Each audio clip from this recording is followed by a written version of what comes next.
대표장을 지내시고 광화문 1천만 세력을 이끄는 국민혁명의장이시며 4.10 총선 이후에 부정선거를 밝히려는 국민들에 의해서 4.10 부정선거 대책위원회 총괄위원장으로 추대되신 정광훈 목사님의 국가 대개조 선언 및 기조연설을 큰 박수로 청해듣겠습니다.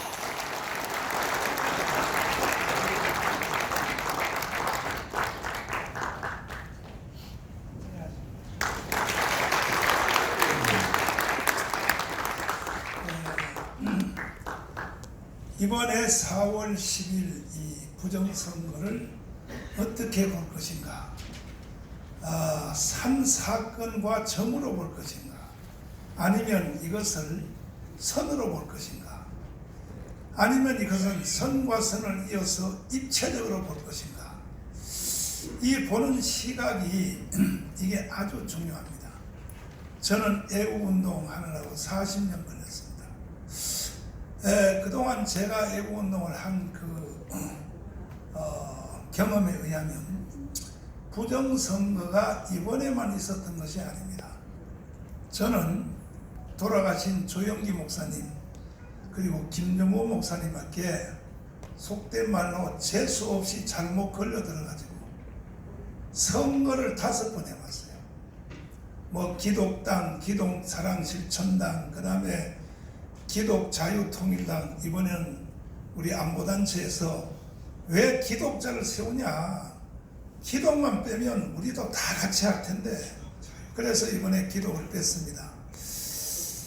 그래서 제가 선거를 5번 했으니까 20년 해봤어요. 20년 해봤는데 20년 동안에 부정선거는 계속돼 있었습니다. 계속돼 있었는데 그 증거를 말씀을 드리면, 제가 처음 말씀드린 것처럼 점으로 볼 것인가, 사건으로 볼 것인가, 선으로 볼 것인가, 선과 선을 이으면 입체로 볼 것인가. 45년 8월 15일 대한민국이 해방되자마자 이 북한은 단 한 번도 이 대한민국의 적화를 포기한 적이 있어요, 없어요? 그런데 하늘이 내린 이승만 때문에 박헌영의 세력을 제압했습니다. 그때 이승만이가 들어올 때는 13%밖에 안 돼요. 세력이 크게 잡아봤자 18%입니다. 근데 남노당의 세력은요 몇 프로냐? 78%였어요. 78%. 그러니까 어떻게 이승만이가 박헌영을 어떻게 이겼습니까? 그런데 영락교회 당회장 목사님인 한경리 목사님이 북한에서 피난 오신 분이야. 그분 교회 다니는 장로님이 그 유명한 오제도 특별검사입니다. 요즘 내가 주일날 김학성 교수님, 황준성 장로님 밥 먹으면서 계속 내가 세뇌시키는 것처럼 한경리 목사님이 그렇게 하신 거예요. 그래서 박헌영 저놈을 잡아라. 이래서 오제도 특별검사와 김창룡 특무대장이 뒷조사를 해서 을지로에 있는 정판사 사건을 딱 잡아서, 그래서 박헌영을 북한으로 추방했습니다. 그래서 생겨난 것이 대한민국입니다. 대한민국인데 그 후에도 북한은 무장 폭동으로 이 대한민국을 완전 점령하려고 별짓을 다 했습니다. 대구 10월 폭동, 이것이 뭐 영천 폭동, 상주 폭동, 구미 폭동, 그때 그 유명한 박정희 대통령의 친형님 박상희가 그때 대구 폭동의 주범이었어요. 그래서 경찰한테 총격당해 죽으니까 장례식 날 빨갱이 목사인 영천제일교회 이대범 목사에 의하여 장례식 날 박정희가 포섭이 된 거예요. 육군사관학교 2기가 남노당으로 넘어간 거예요. 그리고 나중에 이어서 이제 제주도 4.3 폭동, 여순 반란 사건, 나중에 여순 반란 사건 뒤에 주모자로 박정희 대통령이 체포가 되어서 사형 선고를 받았습니다. 박정희 대통령. 근데 만주 군관학교의 선배인 백선엽 장군이 이승만 대통령을 3일을 설득했습니다. 박정희를 죽이면 이 군대에서 조직된 남노당을 찾아낼 길이 없습니다. 박정희는 살려야 됩니다. 내가 책임지고 전향시키겠습니다. 그래서 백선엽 장군이 3일을 이승만을 설득해서 이승만은 죽이라는 거야. 빨갱이는 절대 안 변한다는 거야. 그러니까 안 변하니까 죽이라는 거야, 무조건. 그래서 박정희를 살린 생명의 은인이 첫 번째는 뭐냐? 이거경 검사는 아버지 이용훈 장군, 그분이 생명의 은인입니다. 그때 국군 정보 사령부에 모였습니다. 그 다음에는 이제 백선엽 장군님이 살려냈단 말이에요. 그래서 백선엽 장군이요, 인천의 대통령으로 일생 살았잖아요.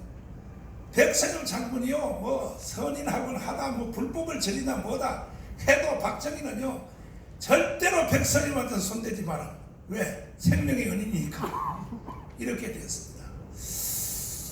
그런데 박정희 대통령이 일단 남노당에 한번 갔다 왔기 때문에 이 빨갱이들을 잘 안단 말이에요. 빨갱이들. 그 역사를 정돈하면 제1차 전쟁은 이승만과 박헌영과의 싸움이고, 그래서 이승만이 이겼기 때문에 대한민국이 건국이 되었고, 2차 전쟁이 뭐냐? 이제 이승만 대통령이 4.19 혁명을 통하여 하야했지 않습니까? 그리고 불과 1년도 안 되는 민주당 정부, 장면 정부, 윤석열, 윤보선 대통령, 장면 정부, 이건 나라도 아니었어요. 나라. 제가 그때 초등학교 1학년이었었는데요. 학교를 갔더니 반별로 선생님들이 이승만을 죽이라고 데모를 시키는 거야. 내가 초등학교 1학년 때 경험을 했죠, 제가. 그러니까 이건 개판이야. 나라도 아니고. 그때의 박정희의 눈으로 볼 때는 이거는 대한민국이 반드시 북한을 넘어간다는 거예요. 왜? 자기가 남노당 출신이니까. 그래서 5.16 군사혁명을 일으켜서 대한민국은, 제가 강원에서 연설할 때마다 하는 말이, 이승만이가 세웠고 박정희가 일으킨 나라가 대한민국이다. 근데 그 효과가 오늘까지 유지가 돼서 세계 10위권의 나라가 됐습니다. 지금까지. 이게 지금 이게 점을 선으로, 선과 선을 이어서 이제 전체적인 하나의 입체적인 사건으로 역사를 이제 제가 설명을 했습니다. 그런데 이승만의 박정희 효과가 지금 다 됐다는 거예요. 언제부로? 이번 4월 10일 총선으로. 그러니까 부정선거를 그렇게 봐야지, 단순한 사건으로 봐서는 이게 전체가 드러나지 않습니다. 이거는 100% 북한이 일으킨 것이고, 북한의 하수인인 바로 종북 좌파, 그 안에 바로 중앙선관위, 이 사람들이 전부 북한의 예속하에 들어갔다고 봐야 되는 겁니다. 시키는 대로 안 하면 죽어요, 그 사람들은. 구조 자체가. 그런데 어떻게 북한이 중국과 함께 해킹 기술이 세계 2위가 됐느냐, 이걸 제가 설명을 드리겠습니다. 이거는 강남에 있는 초대형교회 어느 목사님 때문에 이렇게 됐습니다. 이 목사님이 태어난 데가 북한이었어요. 그런데 북한의 초청을 받아가서 북한한테 매수가 됐습니다. 그리고 나는 그 밑에 일했던 사무장 장로님한테 4시간을 들었습니다. 실제로. 그런데 이 목사님이 북한을 갔더니 뭐 다 알죠. 북한이 뭐 여자 대접하고 뭐 그건 기본입니다. 기본 다 하고, 심지어 정주영 빼고 자기가 태어난 고향을 보여준 곳이 이 목사님이 처음이에요. 갔더니 바로 거기 살아있는 친누나가 있는 거예요. 누나가 얼마나 반갑겠습니까? 껴안고 울고, 누나가 하는 말이, 나는 수령님의 은혜로 이렇게 잘 살고 있는데 너는 남조선에서 얼마나 고생이 많으냐. 아니, 강남의 초대형교회 목사님을 붙잡고, 그러니까 이게 기가 막힌 거죠. 평양에 데려와서 별 공장을 다 해서 이래서 결국은 딱 목사님을 점령했습니다. 점령하고 난 뒤에 요구하는 사항이 북한에 그때 486 시대입니다. 486 컴퓨터 펜티엄 50대 컴퓨터를 좀 기증해달라. 왜냐하면 이때는 유엔에서 일본, 한국을 비롯해 전 세계가 북한에게 컴퓨터를 수출하는 나라는 징계를 받게 돼 있어요. 유엔한테. 아무도 못해. 그런데 이 목사님이 종교단체니까 50대를 기증을 했습니다. 기증을 하니까 컴퓨터만 갖다 주면 뭐하냐. 가르칠 교수를 보내줘야지. 그래서 포항공대 교수를 2명을 2년 동안을 김일성대학에 파송을 했습니다. 그래서 그 교수님들이 가르쳐가지고 이게 세계 제2위의 해킹 기술이 북한이 지금 생겼습니다.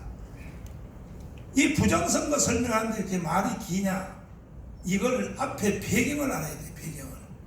그래서 처음 이게 배워가지고 제일 먼저 시험을 한 것이 뭐냐? 대한민국에는 농협을 틀었어요. 기억나십니까 혹시? 농협의 전산망이 하루 동안 정지된 거 아십니까? 이걸 IP를 추적했더니 이게 연변 쪽에 나와 있는 북한 애들이 한 것이야. 그래 해보기가 되니까 전산망, 농협의 전산망이 다 무너져 버리니까 이야 이거 되는구나. 그 다음에는 뭐 했냐? 미국의 국방부를 틀었어요. 이 겁대가리도 없어요 이놈들이. 국방부를 틀었는데 미국의 국방부는 방어를 했어요. 미국하고 저 북한하고 이 해킹 전문가 부대 숫자가 10배입니다. 미국이 숫자가 10배입니다. 군인들 중에 전문가들이. 그래서 국방부를 틀었는데 방어가 됐어요. 방어가 되니까 미국이 가만히 있겠어요. 화가 나서 북한에 있는 전산망을 틀었어요. 미국이 보복을 해서. 난 이걸 국정원장하신 김승규 장관님 통해서 들은 얘기입니다. 틀었더니 북한의 컴퓨터망이 다 망가져 버린 거예요. 다 망가지는 사이에 3일 동안에 3일이 마비가 됐는데 3일 마비되는 사이에 대한민국 안에서 무슨 일이 일어났냐? 종북 좌파들이 우파를 비방하거나 이 욕하는 사건들이 3일 동안 딱 멈췄고, 특별히 교회를 비판하는 거, 기독교를 개독교라 그래, 목사를 먹사새끼라 그래. 이게 전부 북한이 개발한 용어입니다. 이것이 3일 동안 멈췄다는 거야. 이게 국정원에서 조사한 겁니다. 그런데 중국하고 연대를 해서 이제 이놈들이 한국의 이 선거 내지는 여론 조작, 그리고 오늘 여기 못 나왔습니다만은 저와 함께 활동하셨던 김국성 선생님, 이분은 정치적으로는 황장엽 선생님이 서열 1위고 한국으로 넘어온 사람이 정복의 통일은 1인자입니다. 이분이 문화국 교류국 정찰총국에서 실제로 남한의 간첩을 파송하는 일을 했기 때문에 김국성 선생님 모시고 내가 1년 반을 전국에 다니면서 제가 시간 될 때마다 물어봤습니다. 물어봤는데 이거는 상식이라는 거예요. 상식이고, 우리 한국에서 지금도 현재 좌파가 우파를 공격하는 단어 자체, 용어 개발 자체도 북한이 용어를 개발하는 용어 부서가 따로 있다는 거예요. 따로. 이 단어 자체도 개발해서 전부, 지금 예를 들면 현재 사건으로 김건희 특검, 이게 전부 북한의 진영이에요. 북한의 진영. 김건희를 특검하라, 이런 것들이. 그리고 한국에 있는 지금 단체들, 좌파 단체는 그대로 맹동하는 거죠. 그래서 저는 문재인 정부 초기 때 문재인, 야 이 개자식아, 너는 간첩이야 이 자식아. 그래서 제가 3번 감방 갔다 왔습니다. 그런데 76개의 혐의가 다 무죄가 됐어요. 무죄가 됐습니다. 문재인은 실제 간첩입니다. 내가 이렇게 간첩을 해도 제가 나를 고소도 못해요. 태어난 출생기도 거짓말이에요. 거제도에서 안 태어났습니다. 아니 혹시 여러분 가운데서 자기가 태어날 때 탯줄을 끄는 사람 있죠? 탯줄 끄는 사람. 탯줄 끄는 사람한테 자기 생일날 선물 보내는 사람 있어요? 여기 혹시요? 아니 그거는 간두고 탯줄을 끄는 사람을 기억이라도 하십니까? 뭐 통밥으로 이웃집 할머니나 뭐 누구나 이렇게 알지 정확하게 내 탯줄을 누가 끊었다 아는 사람은 손 들어보세요. 탯줄 끊었다 없죠? 그런데 문재인은 생일 때마다 자기 탯줄 끄는 할머니한테 선물을 보낸다 이거야. 이게 뭐냐 이거야. 남한에서 태어난 게 아니라는 거야. 북한에서 태어나서 2살 때 그 아버지 문준용이가 문준용이가 뭐야? 아들 이름이 문용현. 이게 영천 전투에서 학도병한테 윤월 스님한테 잡혔잖아요. 3명한테 꼼짝 못해요. 내가 그 윤월 스님을 데리고 기자회견 하자니까 자기는 못하겠다. 내가 윤월 스님 데리고 청와대 앞에서 기자회견 하는데요. 돈 5천만 원 줬어요. 5천만 원. 그래가지고 기자회견을 했는데 이걸 고발을 못하는 거야. 야 문재인 야 이놈아, 너 어디서 태어났어 이놈아? 왜 고발 자리로 유명한 문재인이가 왜 고발을 못합니까? 전부 거짓말이고.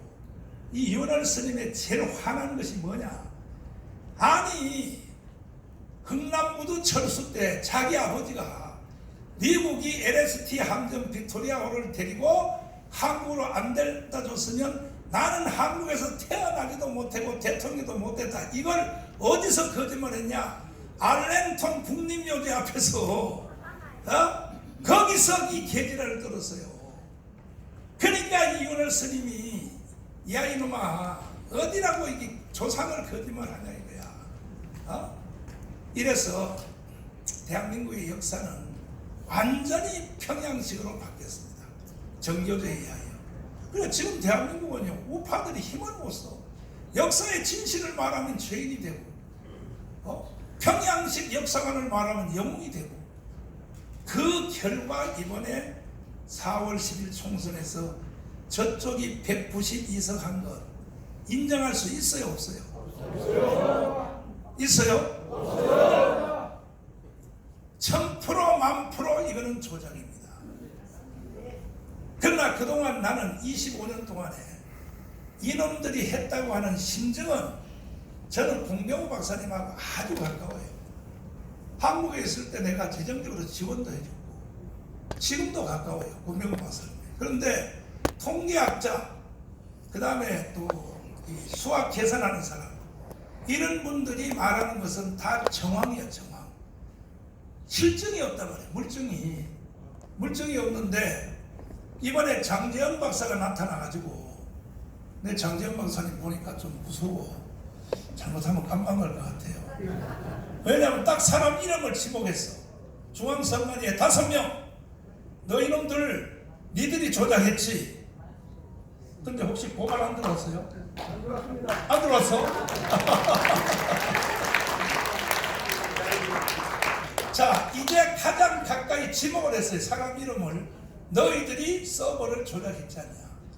그 다음에 여기 추가로 또 나타난 것이 서버를 이놈들이 위장하려고 임대 서버를 쓴다는 거예요. 임대 서버를 써서 조작하고 나서 지우고 다시 돌려준다는 거야. 자 여기까지 밝혀졌습니다. 제가 드릴 말씀은 여기까지가 한계점이고 이제는 전문가들이 이제 구체적으로 밝혀내야 되는데 우리는 그동안에 심정은 있었으나 확실히 심증을 못해서 제일 피해본 사람이 자유통일당입니다. 맞죠? 나머지 여기 우파의 군소정당들은요 다 4만 표, 5만 표로 다 끝났어요. 우리는 쟤들이 조작을 하고 했는데도 걔들도 양심이 좀 있는지 64만이라 그래. 우리를 64만을 받아줄 수 있나요? 그 중에서도 여기 프로젝트 한번 띄워봐서 있나요? 빵표 나온 지역이 73곳이에요. 73곳. 빵표. 이게 자유통일당의 빵표입니다. 빵표. 빵표가 73곳. 한 표 나온 지역이 100곳. 2표 나온 지역.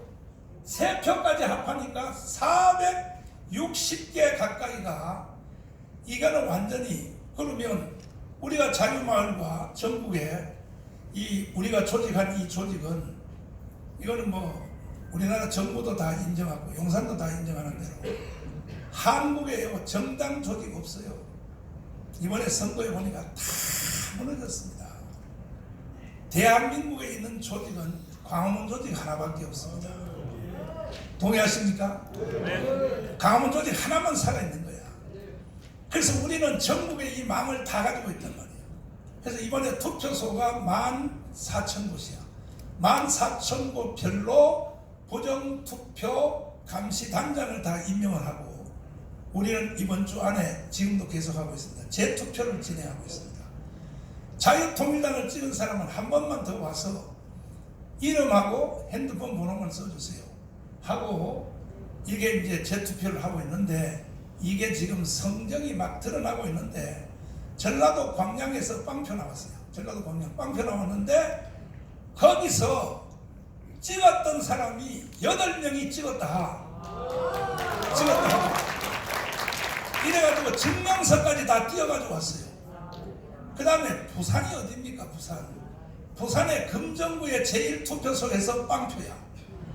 그래서 내가 부산 가서 지난주에 집회하는데, 그 금정구의 제1투표소에서 찍었다는 부부가 교회 집사님이야. 자기 통장을 찍었다는 사람이 증명서까지 띄어가지고 와서 앞에 와서 간증을 했습니다. 지금 이것뿐이 아니라 전국에 지금 14,000군데 부정투표 장소에서 빵표 나온 지역, 2표 나온 지역, 3표 나온 지역에서 지금 신고들이 빗발치고 있습니다. 우리가 다 찍었는데, 근데 여기서는요, 제가 문자에서 보내보니까 이번에는 불교인들이 우리를 많이 찍었더라고. 불교인들이 많이 찍었고, 그래서 이제는 곧 드러나게 생겼는데, 그래서 다음 주일날, 이번 주 토요일은 끝났고, 다음 주 토요일은 미국의 전 민주당 상원의원 20명이 한국에 와요. 와서 강화문에서 연설한다고 했어요.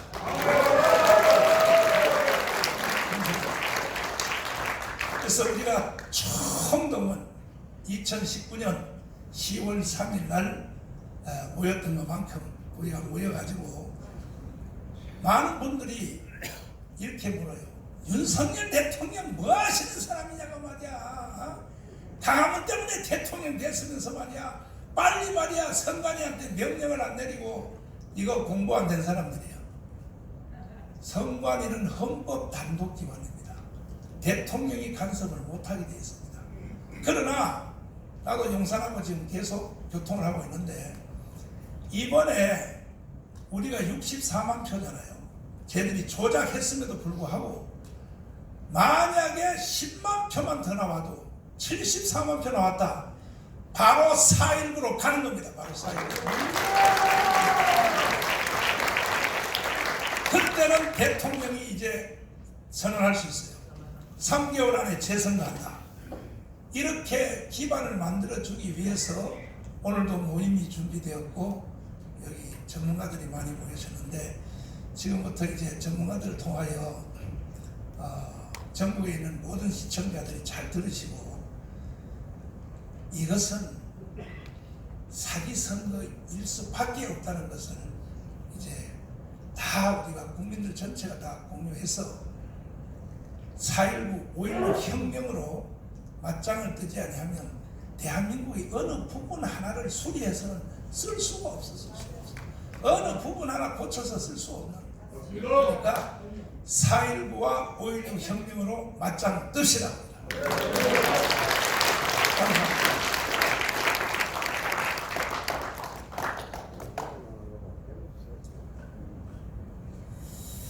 네, 고맙습니다. 기조연설을 통해서 지금 4.10 부정선거를 어떤 정신으로 밝혀낼 것인지 좋은 말씀해 주신 우리 정화 목사님께 뜨거운 박수를 보내주시기 바랍니다.